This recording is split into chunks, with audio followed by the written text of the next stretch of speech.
அடுத்து பார்த்தீங்கன்னா, this is also known as ADH. ஏடிஹெச்ங்கிறது என்னது?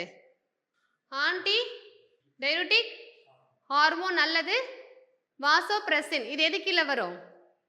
போஸ்டீரியர் லோப், அதாவது நியூரோ ஹைபோபைசிஸ்க்குள்ள வரதா இந்த ஏடிஹெச், ஆன்டி டையூரெட்டிக் ஹார்மோன் அல்லது வந்து வாசோபிரெசின் அப்படின்னு சொல்லுவாங்க. ஸோ என்ன நடக்கும் இதில்? ஏடிஹெச் ஹார்மோன் குறைவாக இருந்தா ரீஅப்சர்ப்ஷன் ஆஃப் வாட்டர் வந்து குறையும். அப்போ யூரின் அதிகமாக போயிட்டே இருக்கு இல்லையா? அந்த டிசீஸ் பேர் ஒன்று பார்த்துமே, டெஃபிஷியன்சின்னு. டயபெட்டிஸ் இன்சிபிடஸ், டயபெட்டிஸ் மெலிட்டஸ்னு ஒன்று இருக்குது, டயபெட்டிஸ் இன்சிபிடஸ்னு இருக்குது. டயபெட்டிஸ் இன்சிபிடஸ் என்ன அப்படின்னா வந்து இந்த ஏடிஹெச் ஹார்மோன் இருக்கு இல்லையா, அதாவது வாசோபிரெசின், நம்ம யூரின் போக போக என்ன ஆகுனா வாட்டர் ரீஅப்சர்வ் பண்ணிட்டே இருக்கும். அப்போ என்ன ஆகும்? பேலன்ஸ் ஆகும். ஒன்ஸ் இதனுடைய ஹார்மோன் சுரக்கிறது குறைஞ்சு என்ன ஆகுனா வந்து யூரின் போயிட்டே தான் இருப்போம். பட் என்னது?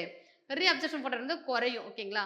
ஸோ அதனால வர டிஃபிஷியன்சி பேர் வந்து டயபெட்டிஸ் இன்சிபிடஸ். ஞாபகம் வச்சுக்கோங்க.